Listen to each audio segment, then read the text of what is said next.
I had surgery to treat my cervix. Even on the day of the surgery and during my hospital stay, my husband didn't show up. When I returned home to him waiting, these words came flying at me. So, you're back from the surgery, huh? Welcome home, lazy bones. Huh? Timothy's remark may have been intended as a joke, but it's far too harsh. I'd only been away for 4 days, yet the house was a mess. Cups from instant noodles were piling up in the sink. If you're back, then hurry up and do the chores. As you can see, the house is a mess. I just had surgery on my cervix. I need to rest. At that, my husband twisted his face into a smirk. What do you mean, rest? If you can't make babies anymore, you might as well be the housekeeper. At least start with cleaning. I reached my limit at that moment. I just had surgery for cervical cancer, and he says this? That's incredibly rude. There's no point in being married to someone like this anymore. In the next moment, a voice echoed from behind. Is that all you have to say? Following this, Timothy would lose everything. My name is Emily Sanders. I'm a 30-year-old homemaker. My mother fell ill when I was in elementary school, and after a long struggle with illness, she passed away. Since then, I was raised by my father.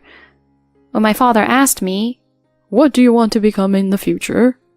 I answered, a nurse. My mother, who was chronically ill, always expressed gratitude towards nurses. So I wanted to help people suffering from illness and injury. My father supported my dream and sent me to nursing school. The nursing job I started afterwards was tough, but fulfilling. After working night shifts and caring for others for several years, I realized I was nearing my late 20s without a boyfriend. At that time, one of my colleagues invited me to her wedding. There, I met Timothy, who would later become my husband. Timothy was my classmate and was 28 years old at the time. Despite his youth, he held a managerial position at a company manufacturing medical equipment. Emily, I seem to have fallen for you at first sight. At the end of the mixer, Timothy whispered that to me and gave me his contact information. Feeling no ill will, I contacted Timothy myself, and our relationship began. During our courtship, Timothy was kind to me. He understood my work, and I began to think, there's no one else like him. After dating for a year, Timothy proposed to me. Emily, please marry me. Let's build a happy family together. Timothy, thank you, I'm so happy. And thus I accepted his proposal and became engaged. My father shed tears of joy at my marriage to Timothy. Next, it was finally time to visit Timothy's family. In his family home lived his father, Joseph, who was the president of the company where Timothy worked, Mid-Aid Medical Co., and his mother, Nancy, the vice president. So, Timothy was working at his parents' company. That's why Timothy held a managerial position at such a young age. My in-laws warmly welcomed me. My goodness, Timothy bringing such a lovely young lady. Come on in, come on in. With a beaming smile, my mother-in-law handed me indoor slippers. As we were led into the living room, Timothy spoke again. I'm thinking of marrying Emily here. My father-in-law nodded and smiled at me, saying, Emily, we're of course wholeheartedly in favor of this marriage. By the way, Emily, how does your family feel about this marriage? Actually, my mother is no longer with us. I explained my family background. My in-laws listened with curious expressions. So I was raised by my father and became a nurse. I believe my late mother would have been happy about this marriage too. At this, my mother-in-law gently wiped away tears and took my hand. I see. It must have been tough all this time. Your father is admirable too. Oh, I must properly greet your father when I meet him. Timothy, make sure you protect Emily and make her happy, okay? As my father-in-law patted Timothy's back, Timothy furrowed his brows and said, I know, Dad. On the way back home, I told Timothy, Your parents? They're wonderful people. I'm happy to become a part of the family. Really? They were very strict with me, the heir to the family, and I grew up scared of them when I was little. I got slapped around all the time. Well, if you put it that way. With Timothy scratching his head, I couldn't help but chuckle a bit. After that, Timothy and I registered our marriage. As a wedding gift, my father-in-law presented us with a condominium about an hour away from our hometown, so we decided to live there. Shortly thereafter, Timothy said to me, "Hey, Emily, now that you're married, can you quit your job?" Huh? I was taken aback. The hospital where I worked had been my place since graduating from nursing school, and I had good relationships with my colleagues and supervisors.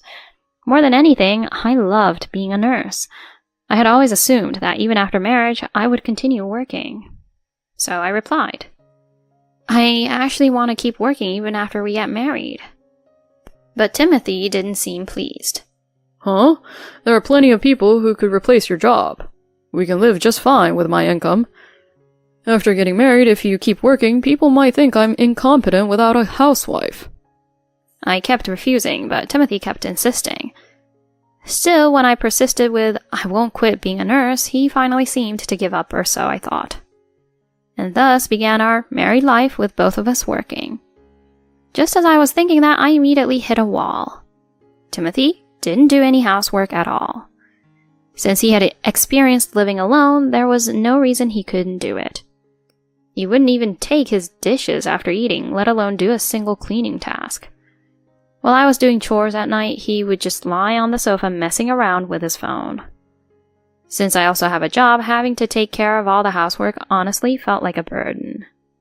When I was living alone, I could slack off by saying things like dinner can be something simple or cleaning can wait until the weekend, but with just the two of us living together, that wasn't an option anymore. Living like this, being the only one doing housework for months on end, I finally lost it with Timothy. Hey, Timothy, I have a favor to ask. Could you do a bit more housework? Then Timothy, without taking his eyes off his phone, said this. Huh? Can't you just keep doing it like you have been, Emily? I'm tired from work, you know. I have a job too, you know. It's not fair that I'm the only one who has to do all the housework. What's unfair about it? Household chores are traditionally the wife's job, and you chose to work, so stop complaining and balance work and housework properly. But, as I stood there dumbfounded, Timothy said this to me. I've been thinking for a while now that you're not doing enough housework. For dinner, instead of just salad, I want you to add 2 more dishes after the main course. And could you clean more thoroughly every day? Sometimes I feel embarrassed to even live in this room, you know? But that's... Is it because you're working? So you're making excuses, huh? That's why I'm telling you to quit that job, didn't I? But I don't want to. I want to continue being a nurse. Fine, if you insist on that, I understand. At the time, he backed off easily, but 2 days later, he found out the hard way. Emily, I received this. What does it mean? My boss showed me a resignation letter with my name on it. Huh? No, I don't intend to quit. Is this your husband's handwriting by any chance? I won't delve too deep, but it seems there are complicated circumstances. I'll hold on to this, so make sure to talk it over with your husband. That day, I confronted Timothy, and my husband became angry.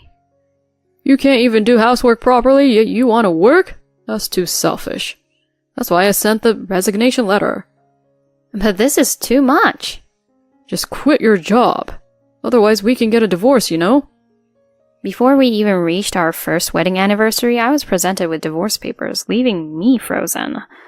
I didn't want to disappoint my father and his high hopes for us. Thinking that, I reluctantly said, I understand. I'll quit my job. You should have done that from the beginning. From now on, make sure to do everything around the house perfectly. After Timothy left, looking satisfied, I shed tears. Soon after, I became a full-time housewife, just as he wanted.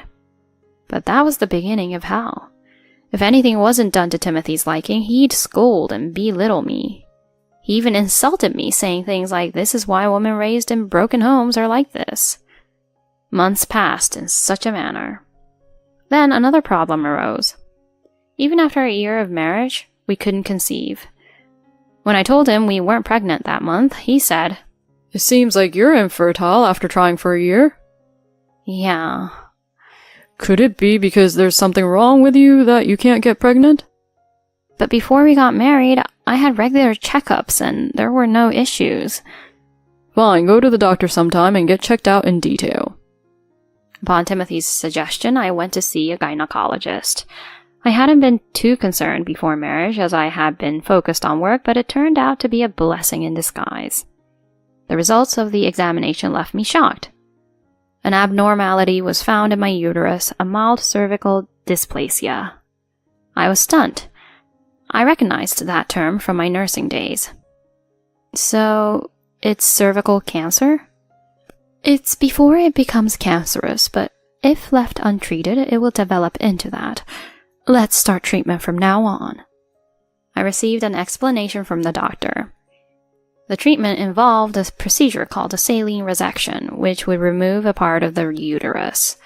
In a daze, I returned home and relayed everything to Timothy just as I was told. And he said, Huh? You have cervical dysplasia? Is that a disease where a lot of people die from? Despite being shocked by his words, I explained, if I undergo surgery to remove part of the uterus, my life can be saved. Oh, I see. Are you going to have the surgery? Yes. Fine, but should we use insurance or pay out of our savings for the surgery? I don't want to waste money unnecessarily. His words opened my eyes.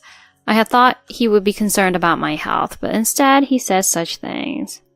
But I didn't have the energy left to stop Timothy. After a while, I told my mother-in-law about the surgery. She was surprised, but supported me. I was grateful for her support. Timothy didn't accompany me to the surgery. He didn't show up at the hospital that day or the day after. 2 days after the procedure, I was discharged. That day, Timothy was at home because he had a day off. I'm back. Oh, is the surgery over? You look the same as usual. Huh?